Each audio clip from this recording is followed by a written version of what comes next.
outros lugares. Em Cafarnaum e seus arredores, Jesus efetuou muitas de suas curas e beneficiou uma multidão de suplicantes. Todos os sábados, o mestre comparecia à sinagoga local para pregar ao povo na cidade onde estivesse no momento, como era direito e dever de um rabi interessado na boa orientação dos crentes. Um dia, em Cafarnaum, na sinagoga, apresentaram-lhe um operário que sofrera um acidente e tinha como consequência a mão seca, morta, pedindo-lhe que o curasse. Mas os fariseus interferiram imediatamente com malícia, perguntando-lhe se era lícito curar no dia de sábado. Ao que Jesus perguntou: que será melhor fazer num dia de sábado, um benefício ou um dano? Salvar alguém da morte ou deixar morrer? Como os interpelados não encontrassem resposta hábil e justa, ele curou o doente ali mesmo.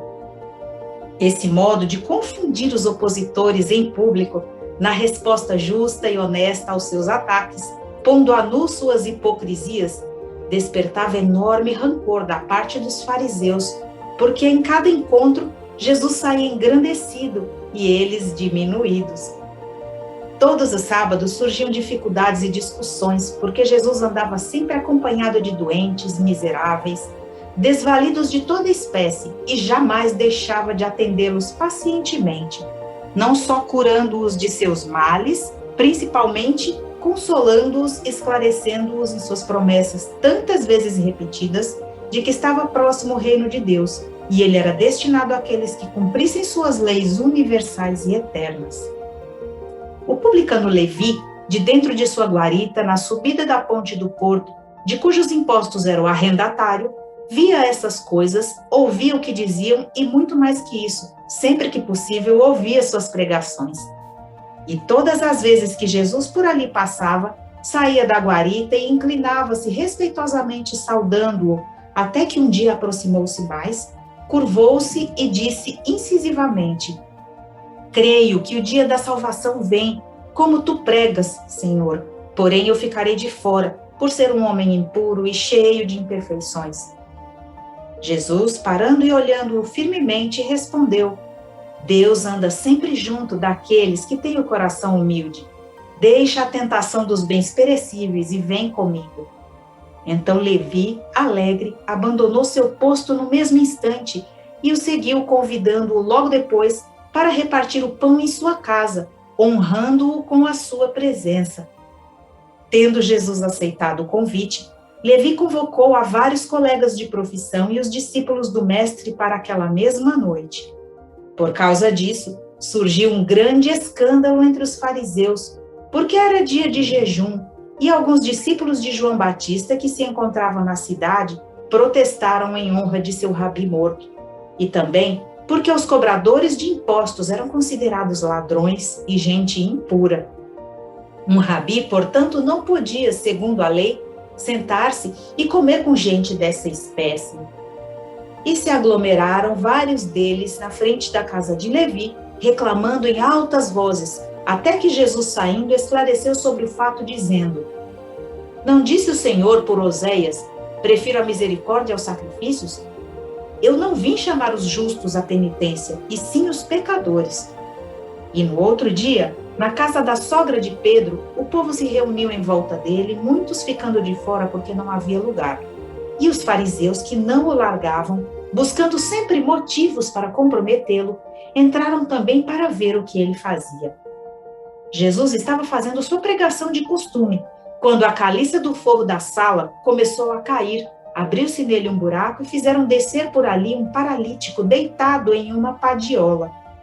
Quando o depositaram aos pés de Jesus, o doente moveu para ele os olhos macerados e tristes, pedindo: socorre-me, Rabi, estou cansado de sofrer. Jesus, então, tomado de compaixão e ante aquela fé tão intensa, disse ao doente: teus pecados te são perdoados, meu filho. Mas os fariseus presentes se escandalizaram com tais palavras, porque perdoar pecados, segundo a lei, só podia ser feito por Deus, e assim clamavam em vozes altas, protestando. Mas Jesus, encarando-os, perguntou: o que julgais mais difícil? Perdoar os pecados desse doente ou curá-lo? E não havendo resposta pronta, acrescentou incisivo e seguro: para que saibais que o Filho do Homem tanto pode fazer uma coisa como outra, olhai e vede. E voltando-se para o doente, ordenou-lhe: levanta-te, toma a tua cama e vai para a tua casa.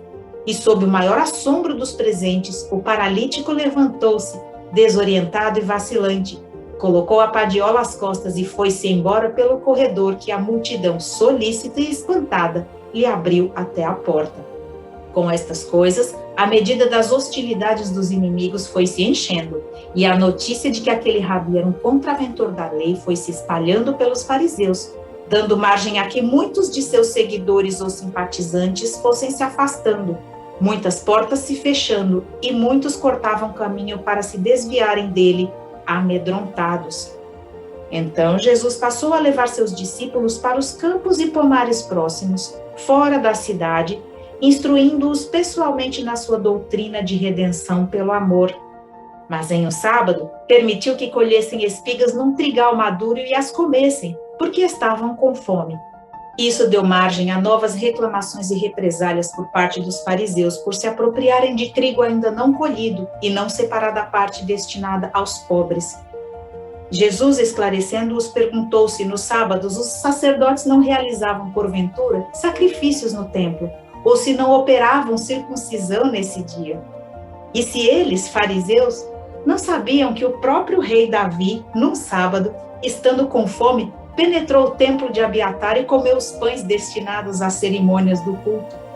E ante o silêncio constrangido dos opositores, repetiu a frase decisiva dizendo que o homem não foi feito para o sábado, mas sim o sábado para o homem.